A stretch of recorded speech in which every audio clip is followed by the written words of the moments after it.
Alors bonjour, je m'appelle Noémie Garneau. Je suis copropriétaire d'un atelier de fabrication de pantoufles de mouton à Asbestos. Donc, je m'amuse des fois à dire que je suis née dans une pantoufle. Mon père a fondé son entreprise quelque temps avant ma naissance. Donc, intéressée depuis toujours aux métiers d'art dans lesquels j'ai grandi, j'ai étudié à l'École de joaillerie de Montréal. J'ai vite réalisé que j'étais meilleure avec les chiffres qu'avec la minutie absolue et j'ai ensuite fait une technique administrative. Ensuite, j'ai voulu aller plus loin. J'ai complété un bac en gestion à l'Université Concordia. Ensuite, j'ai voulu acquérir quelques expériences de travail dans des grandes entreprises pour voir comment j'allais m'y retrouver. Rapidement, je me suis sentie prête à tenter ma chance dans l'entreprise qui a grandi à côté de moi. Donc, j'ai été impliquée dans l'entreprise très jeune, en travaillant dans les salons de vente au détail les fins de semaine, en donnant mon avis sur les nouvelles matières, les nouveaux modèles, les nouvelles couleurs. Mon père, il nous a toujours demandé notre avis à toute la famille sur ce qu'il créait.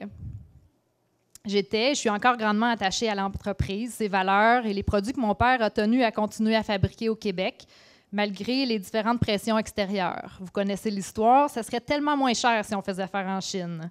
Mais ça n'a jamais été ça la philosophie de l'entreprise. On fait donc, depuis le tout début, la création, la fabrication et la distribution de nos produits à travers le Canada, les États-Unis. On gère une toute petite équipe d'une dizaine d'employés qui sont tous artisans de la fourrure et du cuir. On distribue autant au détail qu'au gros. C'est ça qui nous permet d'être en relation directe avec les consommateurs, de les comprendre et d'ajuster notre offre aux besoins. Ça nous permet aussi de bien ventiler nos frais, de nous ajuster aux changements dans le monde du commerce de détail, comme mon collègue parlait tantôt, et tout ça dans le micro-marché des pantoufles de mouton.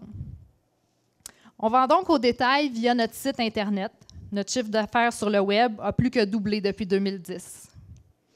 On vend également dans plusieurs salons des métiers d'art nationaux, et ce contact direct avec les clients est extrêmement important pour nous parce qu'il nous permet d'effectuer différents tests de marché. C'est un moment privilégié pour aller à la rencontre aussi des gens qui portent les pantoufles depuis 25 ou 30 ans. On a aussi une petite boutique directement à l'atelier où on vend échantillons surplus.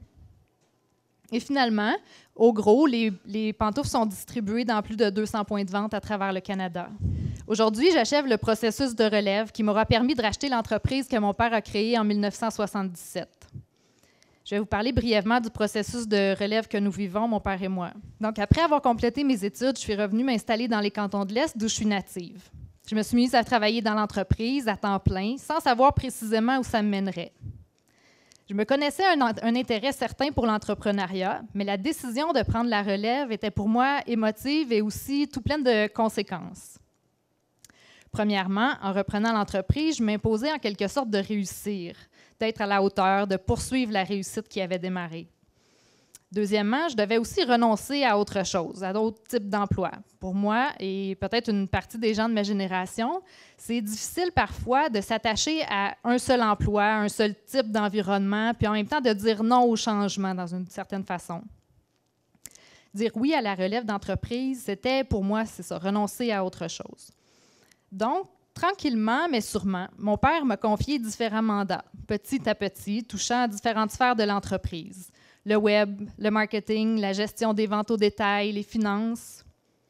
Après quelques temps, j'ai réalisé toutes les portes que l'entreprise m'ouvrait et la perspective a complètement changé. J'ai réalisé que la gestion de cette entreprise-là, c'était la gestion de plusieurs projets à la fois, tous différents, tous porteurs d'amélioration et à différents niveaux. Ce n'est pas la gestion d'un day-to-day. Aucun mois ne se ressemble. Je me demande si c'est parce que c'est une petite entreprise avec une basse et une haute saison assez marquée.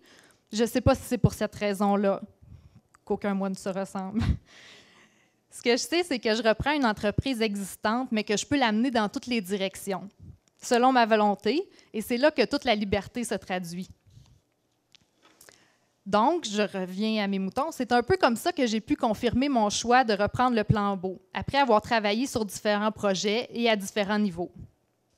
Après 2 ans, on a pu enclencher le processus de relève, suivre une formation sur la relève, nous faire accompagner et se faire un plan. Un plan bien établi, mais qui laisse aussi place aux imprévus puis à la créativité. Dans mon cas, j'ai réellement ce besoin de ne pas me sentir étouffée par un plan trop rigide. Donc, mon père et moi, on a décidé de se donner de la latitude, de faire la transition plus ou moins rapidement en fonction de comment les choses se dérouleraient. Comme mon père dit toujours, il faut que ça reste le fun. Sinon, on arrête. Tout ça permet d'enlever une pression qui pourrait être difficile autrement à porter. Donc, si le plaisir est plus, on peut à tout moment choisir d'arrêter. C'est loin d'être ça que je vise, mais ça permet de vivre la transition avec moins de stress pour moi, en tout cas. Ça permet de faire tomber les attentes trop élevées envers moi-même aussi. Donc, j'y vais, je fonce, je fais de mon mieux, mais oui, c'est possible que ça ne fonctionne pas pour une raison ou une autre. Donc, aujourd'hui, j'ai la possibilité de continuer ce qui a été bâti, qui fonctionne bien, puis je peux y ajouter encore plus en apportant mes propres idées, mes propres compétences, qui sont vraiment différentes de celles de mon père et qui feront évoluer l'entreprise d'une toute autre manière. Selon moi, j'ai plein de défis à relever, puis c'est moi qui décide lesquels je me donne, tout en ayant bien sûr en tête la santé globale de l'entreprise. La relève, pour moi, ce n'est pas que prendre le flambeau, c'est gérer, opérer un processus de transformation tout en conservant les acquis puis les réussites. C'est exercer beaucoup de compétences à la fois et c'est faire preuve de beaucoup de créativité d'être entrepreneur de la relève, selon moi. Donc, j'ai la chance de prendre les rênes d'une entreprise solide qui a traversé le temps, qui a une bonne santé financière. En plus, mon père a planifié sa retraite depuis longtemps. Ça, c'est très facilitant pour la relève. Je dirais que de façon plus globale, je pourrais dire qu'il y a 4 facteurs de succès qui auront aidé dans notre cas.